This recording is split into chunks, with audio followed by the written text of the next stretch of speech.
Descent, a newly made play, and Spotlighters Theater in Baltimore, Maryland is quite enjoyable in both presentation and design, in my personal opinion. And while storytelling method might not be the most uncommon, it's both quaint and unique in quite a few ways.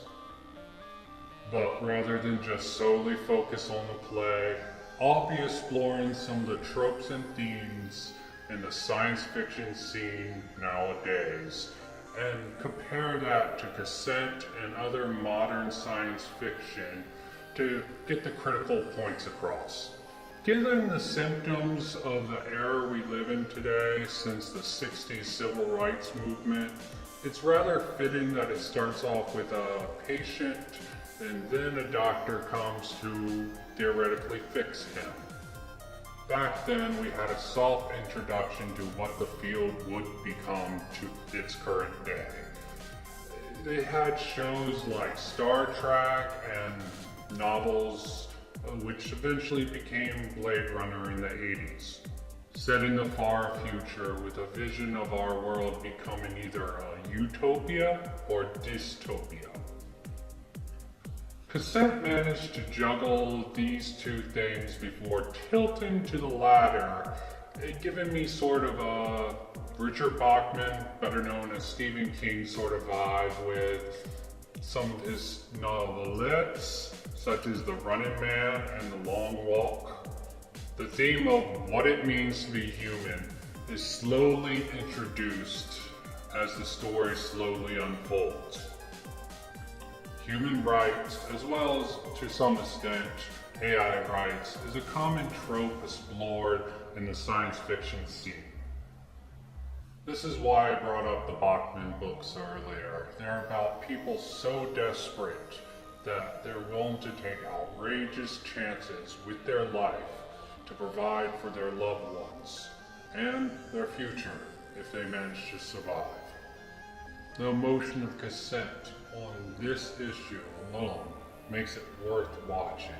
Won't go into any spoilers, but it's definitely a good climactic ending for the play.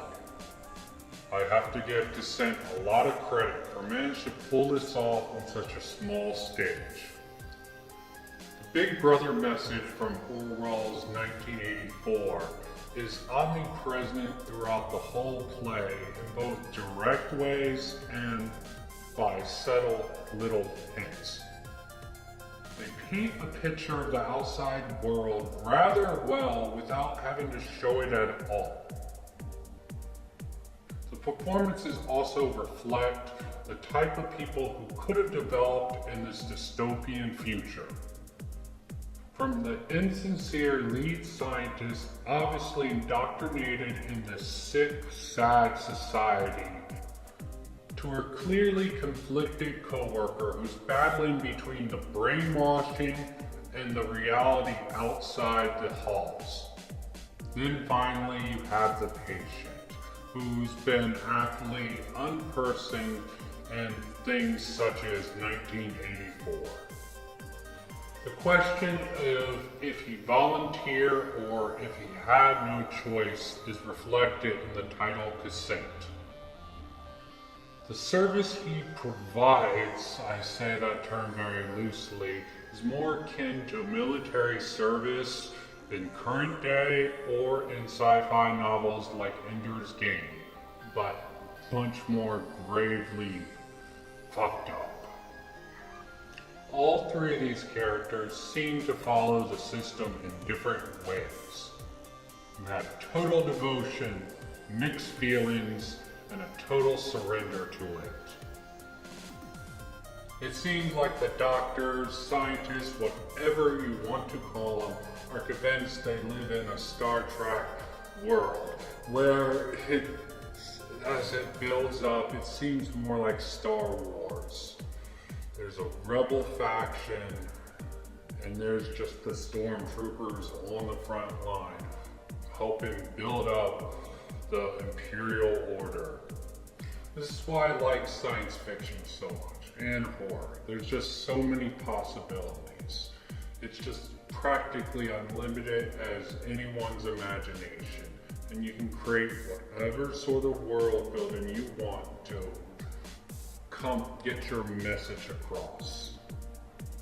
Thank you for joining me on this interesting take on cassette. I hope it made sense to any of you sci-fi fans out there to get a good context of what cassette is about. So, thank you for watching, and until the next cosmic portal or wormhole opens up, see you next time.